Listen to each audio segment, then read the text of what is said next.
Haley. Welcome to the whole podcast. Thanks for tuning in, and I hope you enjoy the show.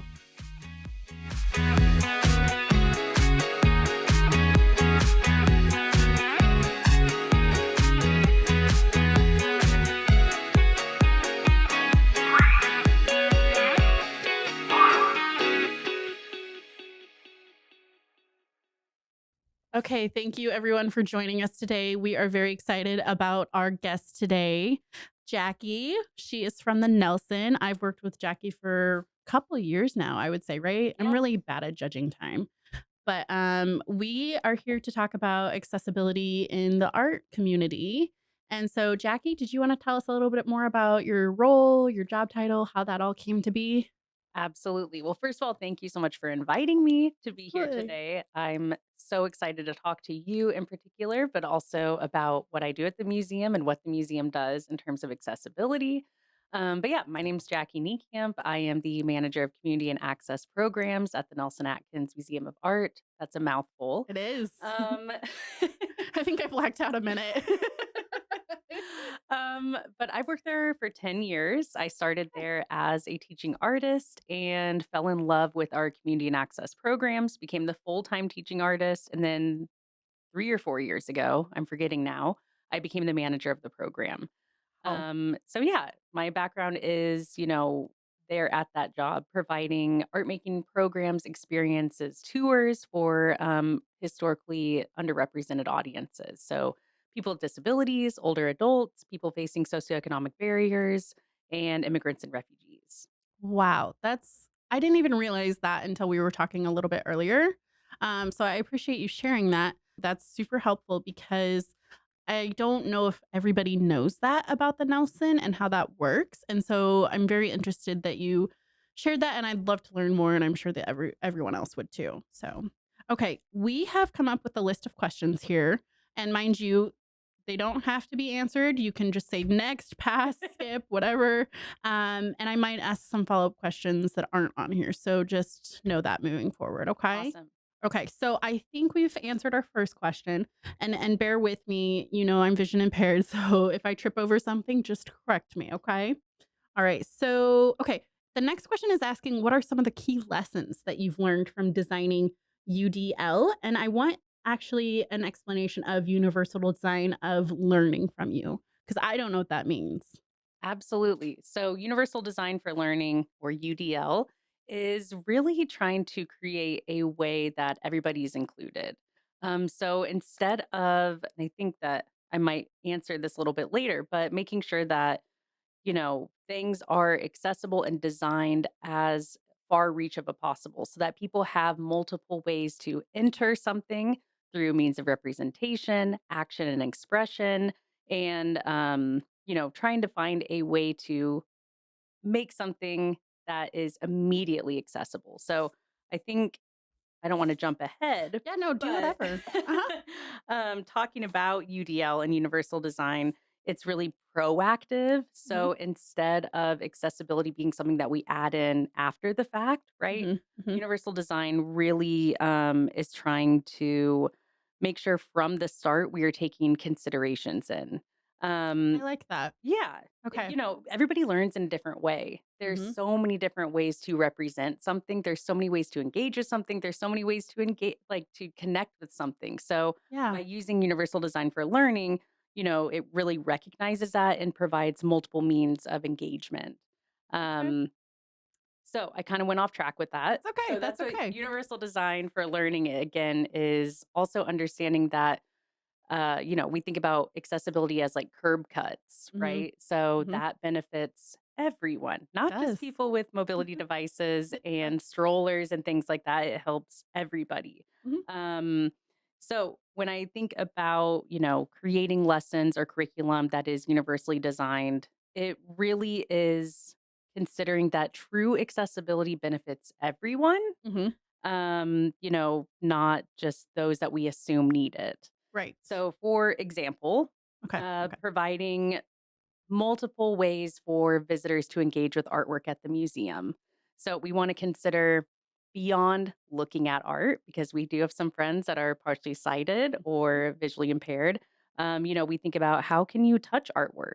How can Mhm. we verbally describe this artwork? How can we add movement? How can we add sound? How can we add all these different sensory supports into creating an engaging experience? Yes. And again, making art accessible beyond standing in an austere museum and Mhm. a white box, Yep. and that's it. Yep. Trying to get more out of it. Yes. Yes. And also understanding that accessibility is a shared responsibility, especially at the museum. Oftentimes we tend to get relegated into different silos, and but when we are creating accessible experiences and universal design curriculum, it benefits everybody. It does. It does. And sometimes when you're creating it, you don't know who it all is gonna help, and then once it starts coming into play, you're like, "Oh, okay, this is helping a lot more than what we realized," and that's such an amazing feeling to, like, be a part of. Absolutely. Yeah. And I think it's pretty apparent too when something's successful and a massive disaster.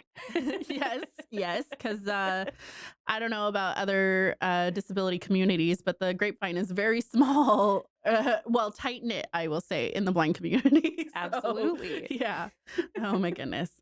Um, how how did the universal design, come about, I guess, is what I wanna ask, because I've not heard of this, and, I like sharing information, so. Yeah. So if you go to cast, Mhm, .org, mhm, I'm promoting them right now. mhm, They are actually the creators of Universal Design or UDL, mhm. and they have really incredible resources, mind maps of like what frontal lobe benefits most Yes. from these means of representation versus action and expression. Mhm. So they're the purveyors of this whole pedagogy.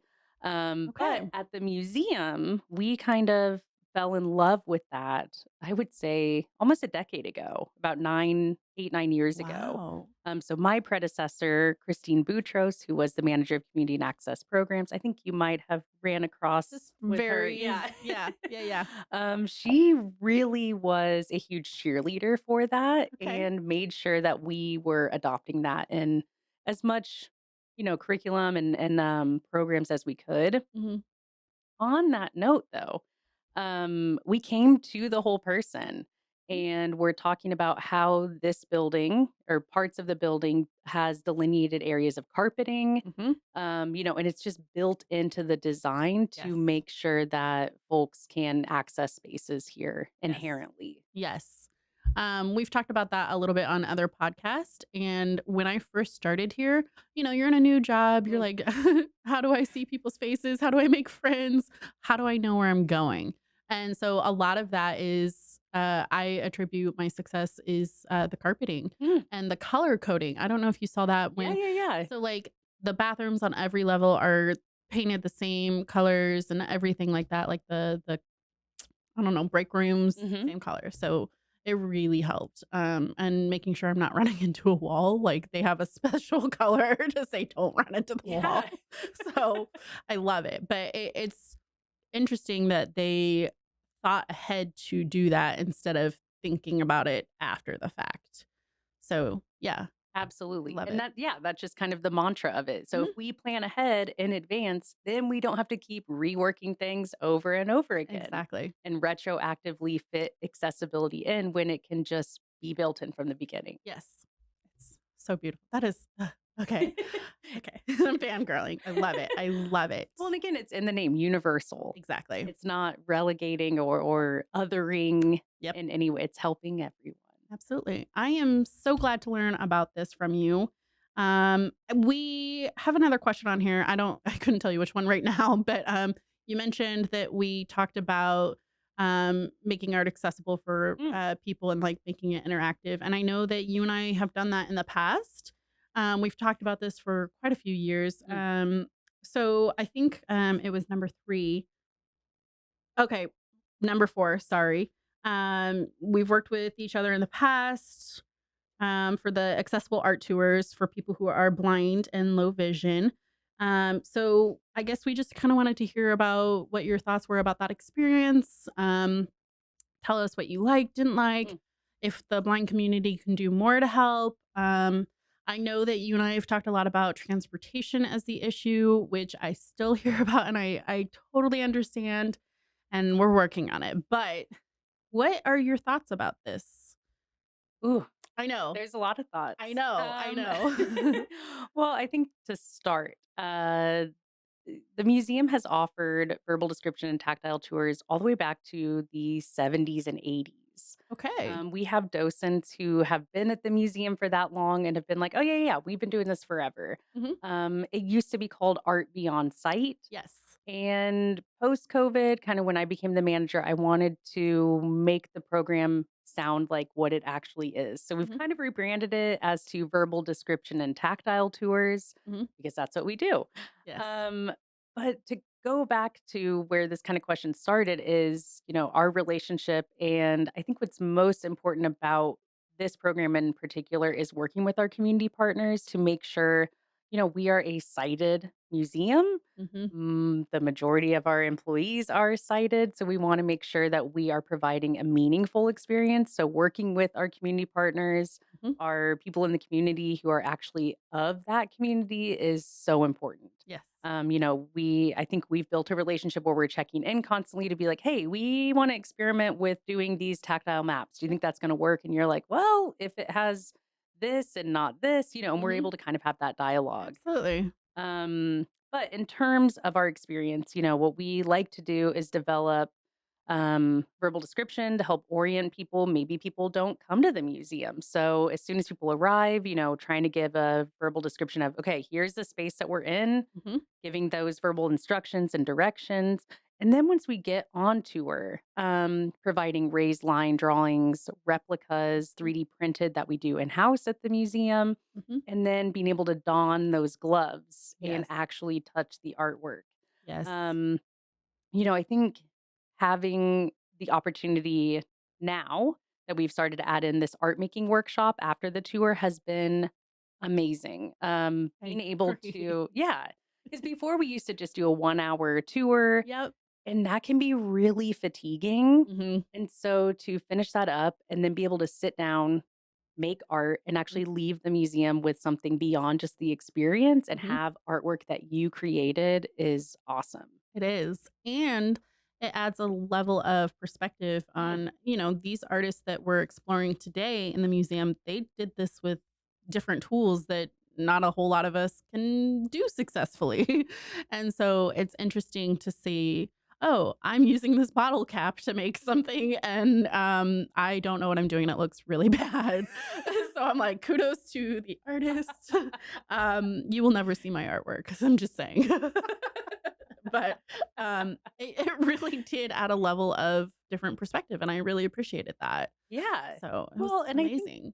I think having that connection, right? Like what you're saying, I think art is really intimidating. Museums are very intimidating too. Mhm. So going beyond just touching the artwork, which again, that's the number one rule at the museum. Yes. Don't touch the art. Yes. So Yes. for us to have that opportunity, even our teachers and docents get so excited. Oh my gosh. And so it's just fun. And then again, to go back to the classroom and say, okay, now we're going to use our hands in a different way. Mhm. We are going to actually make art based on what we kind of experience in the galleries. Mhm. We're not doing replicas, Nope.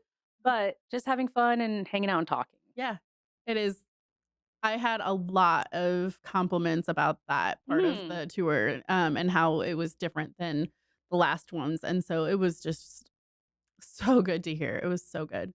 I loved it. That makes me so happy. Yeah. Well, and again, historically, this tour has been pretty straightforward, and that's Yes. excellent. Yes. I'm not gonna, Yes. It was be what was needed. yes. And so it's been exciting though to look at the approved collection that we can Mhm. actually touch and kind of nudging conservation and curatorial to say, okay, we have 50 pieces that you all have approved. Can we Mhm. add one more? Yes. Can we add a little bit more this year? Yes. And so trying yearly to reach out to them and say, what can we add? Because I think traditionally, again, like 5, 10 years ago, we were only offering the same 3 tours Yes. over and over. So if you are in the Kansas City community, Mhm. you're blind or partially sighted, Yep. you've done it. So how can we, have y'all keep coming back to the museum? How can we Exactly. reinvent, improve, make things more fun and have a different dynamic? Yeah. No, it does get a little bit slow when it's the same pieces. And while it's amazing, it's still the same pieces. Yeah. So I appreciate you reaching out to the powers that be. That's so great. Um, I don't even know what question we're on, but let's see here. Let's see. Give me a second here. And if you see something, okay, I want to ask this one. What were some of the most impactful moments that you witnessed during the teachings and Yes. tours? Honestly, I've kind of already mentioned it, but everybody's demeanor changes when you touch the artwork. So you kind of see Seen everybody that. light up. Mhm. We have somebody who's verbally describing, standing in front of the piece, giving people instructions. Okay, you're going to walk up to this artwork, you're going to put your gloves on, and you're going to start from the top to the Mhm. bottom or the left to the right. And Mhm. everybody's there. But as soon as they actually touch the artwork, it just changes. It Like does. people light up. Even Mhm. sighted guides or care partners are like, Let me at it. Let me at it. Yes. I'm like, "Wait a minute, can you touch this?" And I'm like, "Jackie, help me." It's amazing. Yeah.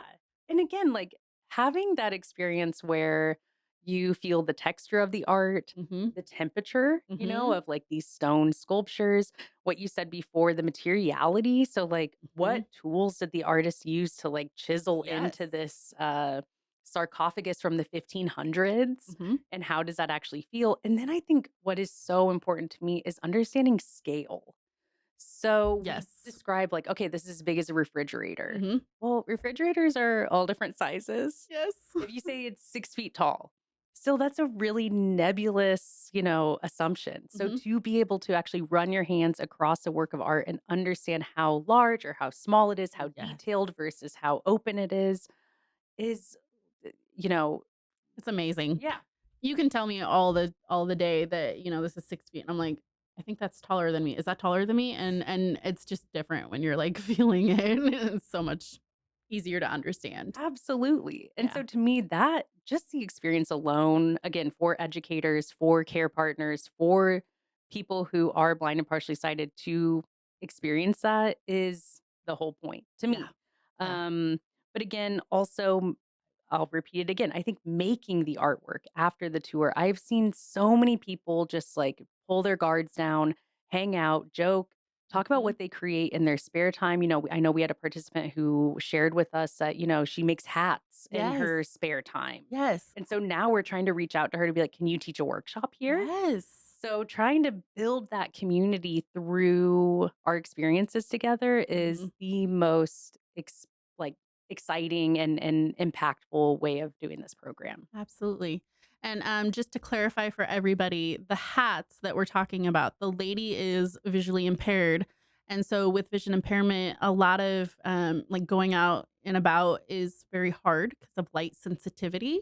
It almost is like the light is piercing through your eyes and Mm, it feels horrible. mm, I deal with it too. So but she makes hats that like and you've seen them better than I, but they like cover part of her face so she doesn't always have to remember to bring a pair of sunglasses or, make sure they're not scratched or falling out of her purse or yeah. something. And they had some really cool patterns, I if I think remember some of them were correctly. made out of like neckties Yes, which is like so I resourceful and know. so cool. Yeah. So, yeah. I know there was a question on here, and I wanted to ask. There's a question about what drew you into making art more accessible. What brought you into the art world? Ooh, okay. I know I'm trying not to go all the way back, that's but okay. Go all the way back. Do it. so my background is in fine arts. I went to Okay. art school. I'm an art kid. Oh, Um, love it. but and then when I started working at the museum, I kind of realized, or even just existing in the world, kind of realizing that traditional experiences often are not accessible to people with disabilities. Mhm, And so it just seemed like, why? mhm, Why? mhm, I have experience working at day programs for adults with disabilities, specifically in art making. mhm. I have family members with disabilities, so it's very near and dear to my heart because having people being able to participate is important. Yeah. Also, art should be accessible inherently. Mhm. It is people making things for other people to enjoy in some capacity. Mhm. So yeah, that's kind of where my background is, Okay. you know. Yeah. I don't think I knew that about you. Thank you for sharing. Thank you for sharing. Okay, let me get back to our questions here. Okay, question 7, I think, if you wanna look at it, Yeah. and you don't have to. How did the artist and or institutions react to making the work more interactive for the tours? Was there difficulties, challenges? What did that look like? And I'm assuming there's still a little bit of a challenge because we kind of hit on it a little bit, but how did that go? Yeah. So again, I'm lucky enough to come into this program that has a lot of history and specifically the verbal description tactile tours. Yes. So I'll speak to that first. Yes. Our curators and conservation team are so open to making sure that we can continue to touch artworks. Mhm. I have to get permission ahead of time Yes. and let them know we'll be in there, a huge group with gloves on, Yes. hands all over artwork. Yes. And also, there's been a new precedent of donors donating artwork that can be touched. So recently, I mean, not recently, but like pre-COVID, Yeah, yeah. we have the Gates of Paradise, these like giant Yes. golden, yeah, I loved doors. touching that. I didn't Yes. know I could, and then they were like, "Do you want to?" Because I was using my cane. Ah, That was amazing. yeah. Yeah. Use your cane, people in the blind community. It Yes. helps. And so I guess and that's like a replica of these doors in Yeah. Florence. I'm gonna mess that up. No, But you're good. um they the donors who, made that possible to have at the museum, they wanted that specifically so that anybody can come to the museum, put on gloves and touch it. So we are starting to get into this realm of, okay, art is not just for looking at and observing and being Mhm. in the presence of, let's interact with it. Yes. So I think that we're not getting as much pushback as we historically did. Okay. Again, though, there are a lot of objects that we cannot Yes. touch or interact with. Which I respect and understand. I'm not gonna mess up, like, a very important piece of painting, but I do appreciate being able to walk up to it closer and see it than, previously beforehand when we couldn't do that. Yeah. So And again, like we're able to work with these people on our team to keep adding in more objects. And we also have an interpretation team. mhm, So they're all the people that work with the exhibition design team and the curators, and they're the mhm. ones who create the stuff that's in the gallery, like screens that you can kind of touch, or Oh. a piece of uh, marble that you can also touch. Again, these in gallery didactics, to Mhm, use a fancy word. mm, Um, and they're part of our education team. And more, they are asking us, okay, how can we make this sensory friendly? How mhm, can we make this accessible? mhm, How can we make this so that multiple people can benefit from this? mhm, So we're working on a really exciting exhibition that's coming up later this year, I think in 2025. mhm. And the main thing I've been working with is like, how can we create raised line replicas of all of I this? love it. Right. Yes. And they're super open to it, Yes. which is awesome. Oh my gosh. Yeah. Well, you know to call me if you need help. I'm You're so in. you're on speed dial. As soon as we Yes. get it going, Love you'll it. be there. Oh my gosh. That is so exciting. Okay, if it's okay with you, we're gonna take a quick break. If we need to step out, do whatever you need to do, but we'll be right back. Thank you so much, everyone. Life can present challenges, but the whole person believes in turning challenges into triumphs. Our staff is trained to provide compassionate, personalized care that enhances the lives of our consumers, enabling them to live independently and with dignity. The whole person believes in the power of human connection. Our staff extends their reach into vibrant communities, fostering connections and creating moments of joy for every consumer we serve. Whether that's through peer support groups, adaptive sports, employment services, or non-emergency medical transportation, our staff provides exceptional care and become trusted companions and confidants. Your donation will help us continue to expand our programs and services to help people with disabilities remain independent and living in their home. Consider giving a gift today. Thank you.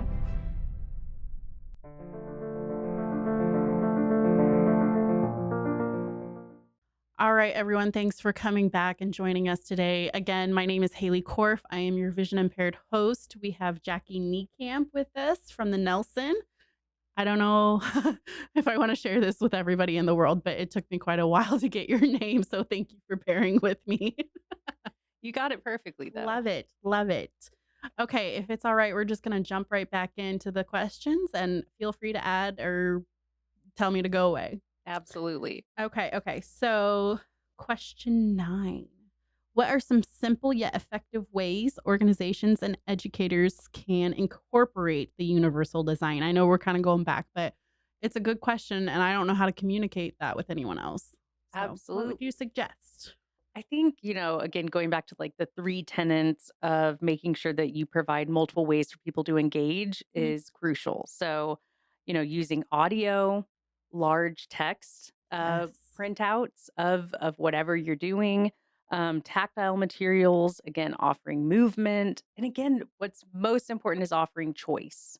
So, let people decide how they want to interact with the content. Mhm. Something I kind of failed to mention before, though, is using really clear, accessible language is so important, especially in the art world. There's a lot of jargon and like highfalutin words about art and art making.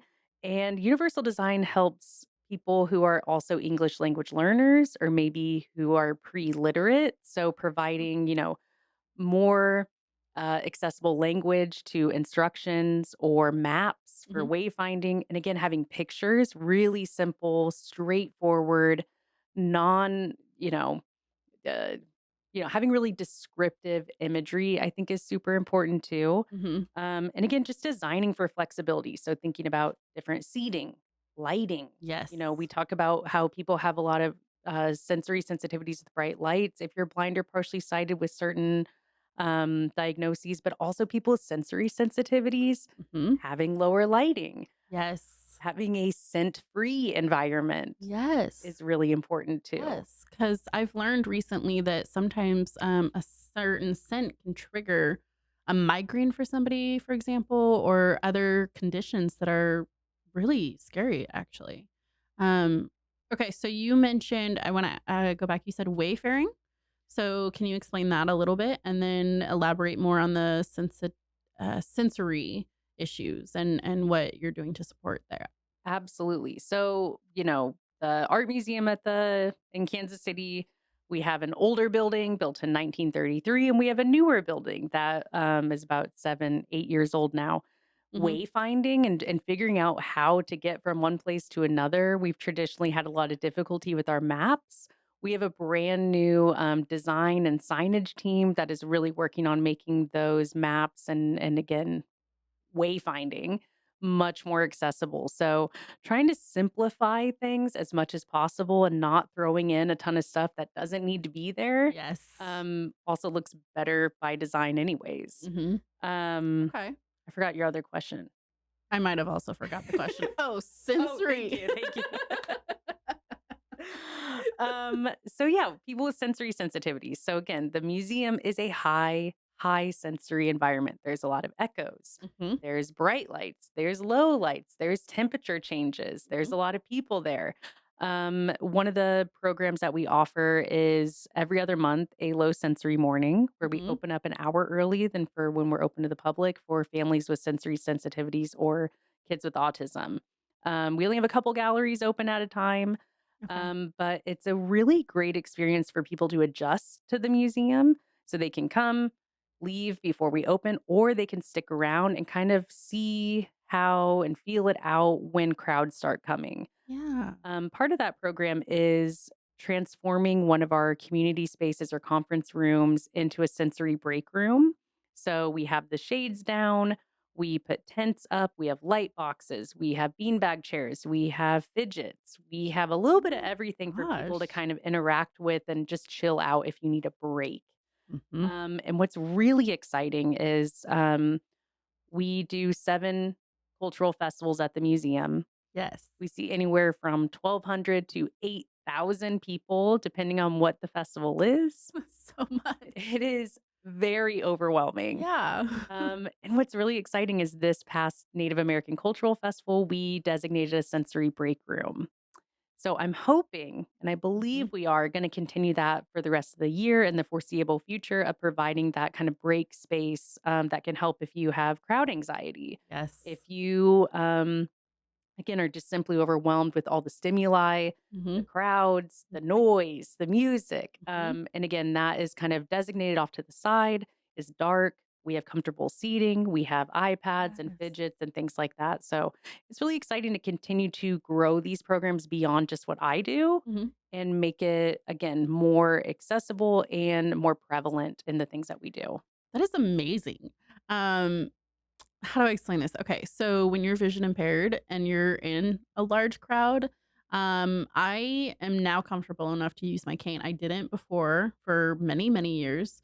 No judgments. But when you're in a crowded situation like that Mm. and you can't see where everybody's going and like which way to go, like do I go right? Do I go left? Um, Having a room to just kind of hide out in would be very helpful. So that's amazing. Okay. Okay. I'm Maybe we'll see you at a processing. next Oh festival. yeah, I'll be hiding in the sensory room. So just like let me know to come out again. Okay, let me flip over here. I think some of the questions we can blend together if that's okay with Mhm. you. Okay, the next one is what advice would you give people on how to make museums, galleries, or public spaces a little bit more accessible? That's such a broad question, and I know there's many answers, but what would be like your biggest advice? Yeah, I think starting with involving people with disabilities or Yes. starting with the community that you want to be coming to your space, start with them. Yeah. They know. Yes. Yep. Instead of just assuming what people need, making sure that you ask them to see how can the experience be better and also being humble in that. We make mistakes constantly, but Yes. to understand that it's a push pull, it's a Mhm. growing process. Yes. And additionally, and I'll touch on this in a second, but being able to pay people for their expertise is very important. People in the disability community are historically underpaid or Yes. not paid Yes. to give their experience to people. So making sure that you have that built in as well. Absolutely. We rely so heavily on our community partners when we're creating curriculum or experiences or programs. We have a series of deaf culture partners that help us with our annual Deaf Cultural Festival. Again, we're a sighted, we're a hearing museum. Mhm. We certainly don't want to be the arbiters of telling people what to do and trying to serve a community that we are not a part of ourselves. Yeah. And again, just making sure that people understand as a whole that small changes can eventually roll into a bigger impact. So Mhm. not being afraid to start somewhere. It can be so overwhelming when you're in an institution that doesn't want to support or inherently supports, accessibility initiatives. You can start super small and then, that'll eventually ramp up. Mhm. Mhm. Let me ask you this. This just came to mind. If I'm visiting a place Hmm. and I am like, okay, this could be a little bit better, who would I ask to see to get that door open? Like if it was somewhere I don't even know. Yeah. Um, that's a great question. I think two things. One, trying to contact that organization prior to going Yes. and putting a little bit of that pressure on to be like, listen, I want to go. I want to be Mhm. there. What are the barriers I'm going to encounter and how can you mitigate that? Mhm. Not you, the Yeah. visitor. Yes. How can the organization mitigate that? At our museum, we certainly get a lot of requests and questions, either through our website or through people coming up to the info desk or calling. Mhm. And we Mhm. really do try to answer those questions and put things that we cannot fix or that we cannot address immediately to the top of the pile, right? Mhm. Because if one person is asking, there's probably hundreds more that also need that. Yes. So I think that that's a great way to start. Part of our low sensory morning, for example, we provide a social story or a social narrative prior to people coming to the Mm. museum. So it'll say like, "What do you expect?" Yes. here's the options of what you can do while you're at the museum. And a lot of museums do that, Okay. but it's kind of only relegated to those cultural spaces. So hopefully in Mhm. the future that can be way more normalized and kind of having, it would be great if it was super easy to see threshold changes Mhm. right before you get to a museum or Yes. an institution or organization. Yes. I think I think it's easier now to reach Mm, out and ask those questions. Even online, you can go, and say, "Contact us." I think it's a lot easier to ask those questions than it has been in the past, and so it's not as intimidating, I wanna say. yeah. And it also depends on, like, your confidence in yourself and all of those things, right? But if I don't wanna talk to people some days, I can just go online and be like, "Help." Yeah. Well, it's also kind of you know, a bummer that the onus is on you. Yeah. Ideally, we have people that can vouch for institution, but at the same time, it should not be solely on the visitor to have to ask those questions. Ideally, again, in the perfect world Yes. with universal design, uh, most spaces would be entirely accessible. That would be a beautiful world. Yes. Alright, so we're gonna send you off to do many guest speakers, All and right, all right. I'll be like, "You need to contact Jackie, and here's her number." Ah. Okay, cool. Thank you. Okay, so let's see here. How have you seen accessibility initiatives bring communities together? We've kind of talked about that a little bit, but do you have anything specific you'd like to speak about? Yeah. So again, I've talked a little bit about our cultural festivals, a little bit about our deaf culture partners, but Mhm. we do have this is our 10th year of our annual Deaf Cultural Festival, which is a very exciting. And, Yes. this is where we bring together deaf artists to do visual art, performance art. We have the Kansas School for the Deaf there. Mhm. The students are, doing their ASL Bowl competition, winning stories.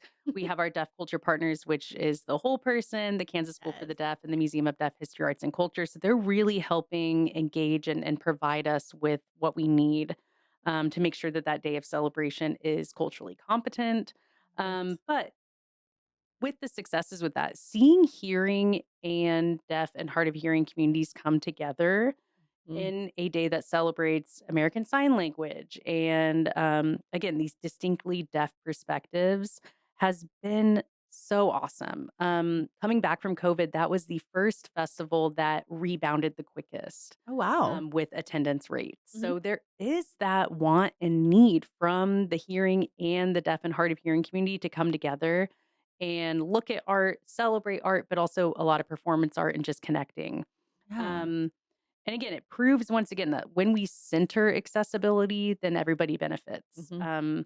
Having multiple communities, multiple backgrounds all come together Mhm. um, is kind of the most successful example. Yeah, no, I 100% agree. Oh gosh, the name escapes me specifically, but we just went to the Capitol for, like, a disability, uh, day. Yeah. And I was connected to a lot of the deaf community, because the person I went with is deaf. Mm. And so it was really interesting because I've been kind of learning a little bit of sign. I'm a little nervous to go to a class, but my friends have been teaching me off to the side because they know I have to like get real close and Uh-huh. they tell me when I'm being dumb. But it was interesting to see the community talking with each other, and then I could respect what they're saying and understand, like, hey, this isn't 100% accessible, and then I could step in and help if I needed to. And so just even like being around the community, you can Mm. witness and learn so much, even if you don't know sign. So having that culture fest Mm. is really amazing. Yeah. It's just not well known, the deaf community, and so that's amazing. Well, and again, we're so lucky in Kansas City where we're kind of straddling state line, Yes. where the Missouri School for the Deaf is in St. Louis, so Yes. that's a little too far for us. Yes. But the Kansas School for the Deaf is out in Olathe, and Yep. then right across the street is Museum of Deaf History, Arts, and Culture. Yep. I won't speak on their behalf, but they are one of the only, if not the only, culturally deaf museums in the Yes. United States, Yes. and that is such an incredible resource Mhm. and really brings a lot of people into the metro area.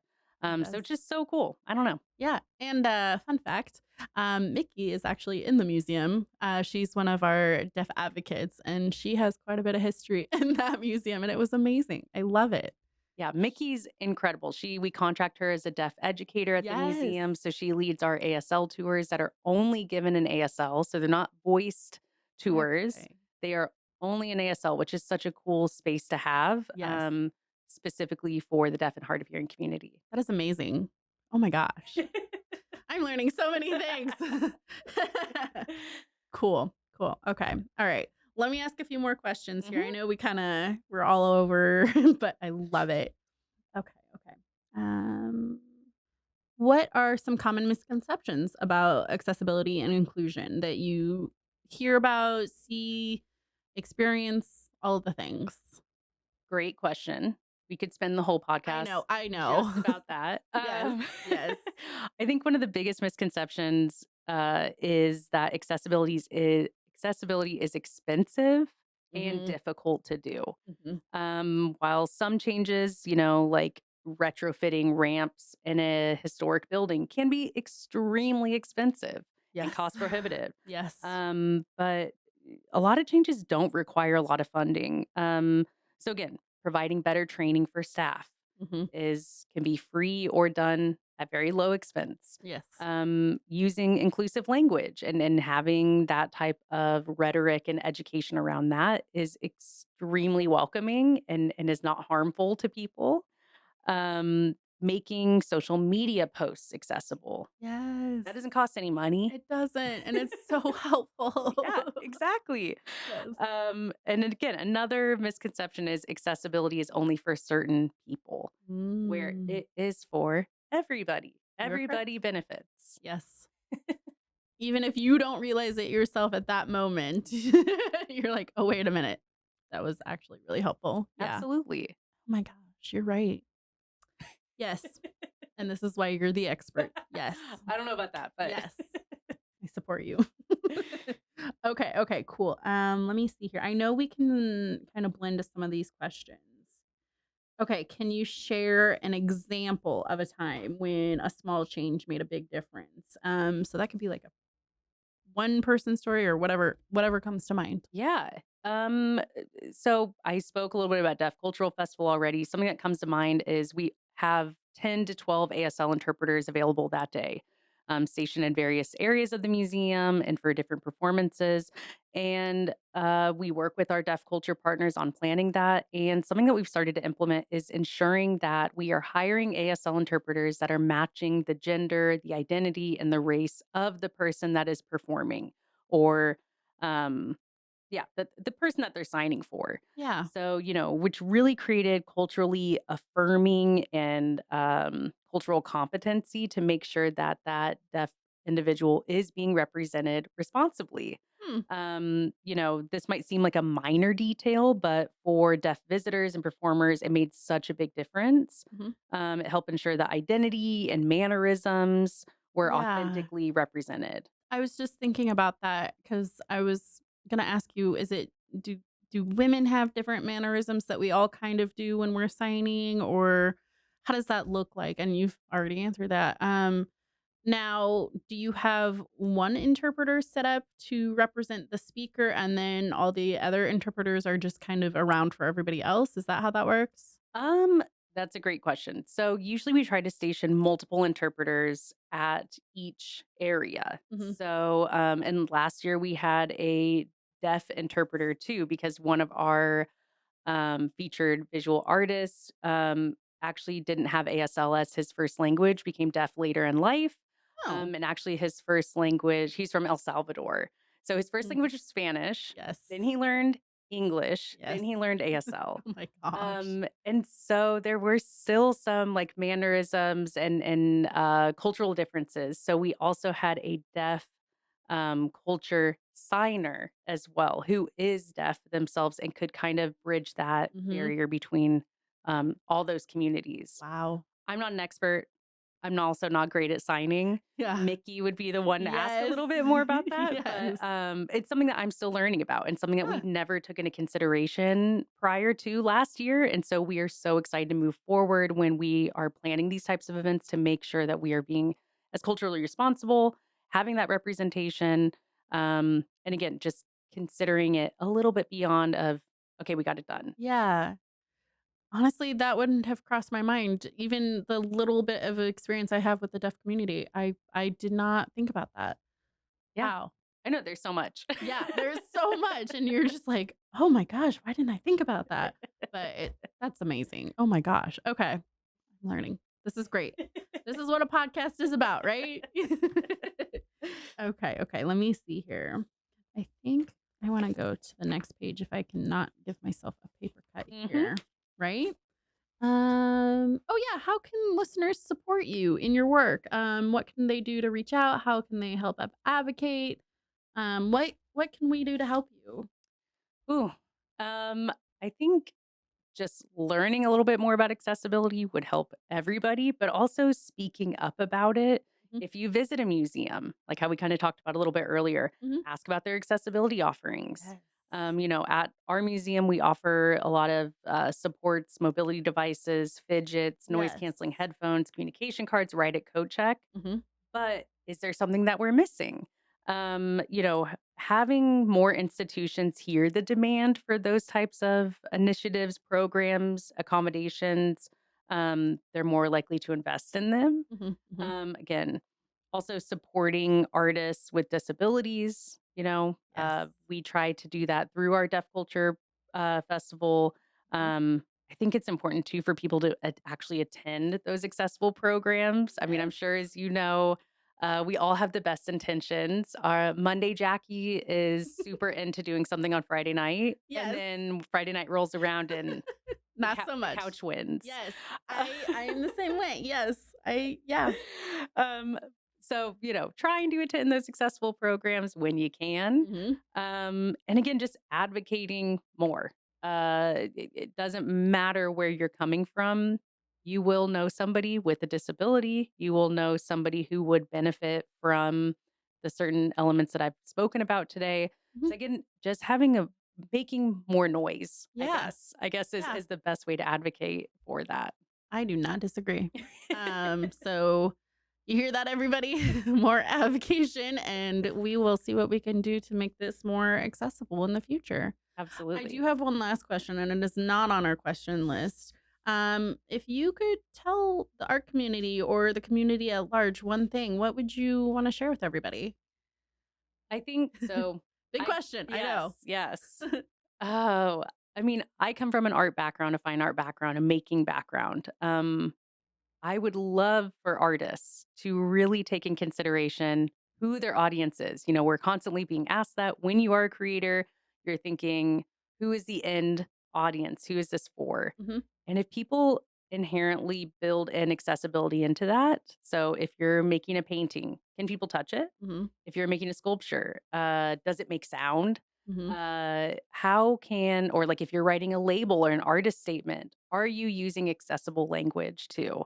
So, really considering if you are an artist, if you are a maker, if you're putting something out into the world, let's think about who we're working with and let's think about who our audience is. And that will hopefully create a whole culture shift.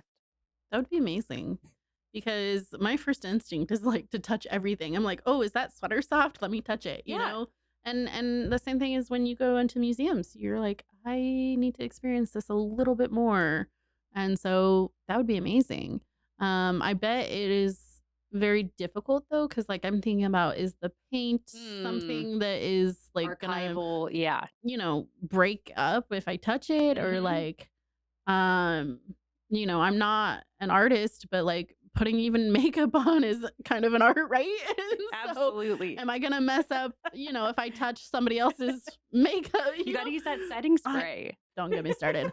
I don't know if I believe in it yet, but you know what I mean? Like, it's just like, is hmm this gonna disintegrate if I put my oily hands all over this. Yeah. So, Well, and that would be to the artist's benefit and archiving your work too. yeah. So, understanding that materials do degrade over time. So Mhm. maybe let's choose some materials that don't. Yeah.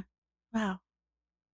I am not an artist, and I will leave that up to you to change the world, but I will help you right along the way. So, um, I appreciate that. So, we will share your information on our screen for everybody to reach out if they have any questions. Awesome. Is there a better way that you want people to reach out? Is there, I would suggest that people follow you on Facebook or those kind of connections because I do see a lot of social posts being made about the Nelson, and I appreciate those. Is there something else that we need to know on how to connect with you? I think that, that's pretty straightforward. I think, following the Nelson-Atkins on all social media is great. You are welcome to contact me through community programs at nelsonatkins.org, and I'm happy to answer any questions. Love it. Thank you so much for being here today. This is the best conversation ever. Well, thank you so much. I'm so happy to reconnect with you and continue our work. Absolutely. All right. Thank you, everyone, for joining us today. Have a great rest of the day. All right, everyone. Thanks for joining us today on our podcast. Today, I'm going to go through some of the monthly events that the Whole Person hosts. Again, my name is Haley Korf. I am your vision impaired host today, so bear with me. I've got a lot of notes here, okay? All right. The first event is Getting Social. It's the first Friday of every month. The next event is Time to Spare, and that is the third Wednesday of every month. That is our accessible bowling open to everyone who has a disability. The next event is Mind's Eye View, and that is the first Monday of every month. That is more geared towards people who are vision impaired or blind to get together and talk about some of the difficulties. Then after that, we have our DIY skills for young adults, age range 18 through 24, and that is the last Wednesday of every month. Brain Injury Peer Support Group, the second Thursday of every month. And then Tech Talk, the second Monday of the month. And that is also geared towards people who are vision impaired or blind to get together and talk a little bit more about accessibility issues. If you have any more questions, feel free to look it up at thewholeperson.org. And again, please join us for any event at any time. Thank you.